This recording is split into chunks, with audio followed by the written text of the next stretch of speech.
Shalom saudara yang dikasih oleh Tuhan Yesus Kristus. Kita bertemu kembali dalam Morning Devotion pada pagi hari ini. Saya Ina bersama dengan Jonathan Patiasena. Selamat pagi. Hari ini kita akan membaca kebenaran firman Tuhan dalam 1 Korintus pasal yang kedua, ayatnya yang kedua. Demikian firman Tuhan. Sebab aku telah memutuskan untuk tidak mengetahui apa-apa di antara kamu selain Yesus Kristus, yaitu Dia yang disalibkan. Tahukah saudara bahwa di seluruh dunia pada saat-saat sekarang ini, semua orang memperingati hari kematian Tuhan Yesus Kristus di kayu salib. Tahukah saudara apa artinya saudaraku yang kita dapat ambil daripada kematian Tuhan Yesus Kristus? Yang pertama, darahnya tercurah di salib. Darah Kristus yang kudus saudaraku. Darah Kristus yang luar biasa itu tercurah di kayu salib. Sebagai darah perjanjian yang mulai suatu era baru, yaitu era perjanjian baru. Karena setelah darah Yesus tercurah, perjanjian baru dapat dimulai. Perjanjian baru ini dimulai ketika Yesus mengorbankan dirinya.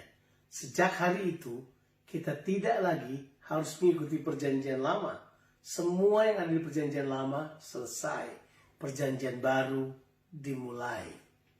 Jadi darah Kristus luar biasa sekali. Alkitab berkata bahwa darah Kristus itu kemudian tercurah begitu rupa untuk membersihkan hati nurani kita dari perbuatan kita yang sia-sia.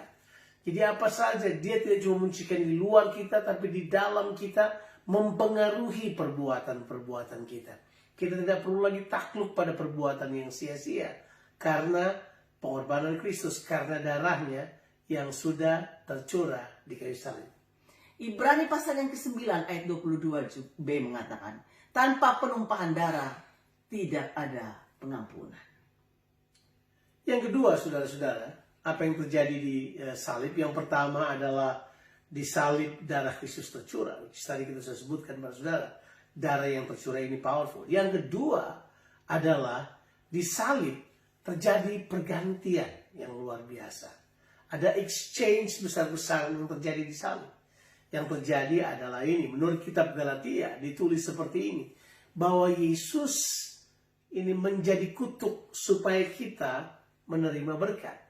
Jadi Yesus menjadi kutuk supaya kita diberkati oleh Tuhan. Dia terkutuk supaya kita diberkati. Terjadi pergantian. Yang kedua adalah, yang berikut adalah, di salib Yesus menjadi dosa supaya kita menerima kebenarannya. Pergantian powerful lagi. Kita tidak benar dari diri kita. He became sin so we can partake His righteousness. Kita menerima kebenarannya. Di salib juga terjadi hal yang ini, bahwa dia menjadi miskin supaya kita menjadi kaya. Saya dapat kerjakan berulang-ulang semuanya ini, tapi begini, kuncinya ada di sini. Yesus telah menyerahkan semua yang ada padanya menjadi milik kita di salib itu. Di salib iblis dikalahkan secara mutlak, secara total, dan tidak dapat dipulihkan lagi. Karena saudaraku, disitulah kuasa iblis dilucuti. Dan dia tidak punya kuasa apapun. Yesus telah mengerjakan itu bagi kita di kayu salib, saudaraku. Sehingga kita boleh memperoleh kemenangan yang gilang gemilang. Kemenangan yang luar biasa. Di salib kita rebut kemenangan yang telah disediakan Yesus Kristus buat saudara dan saya. Mari kita masuki hari ini, saudaraku, dengan merebut kemenangan yang telah dikerjakan oleh Tuhan Yesus Kristus. Tuhan memberkati saudara.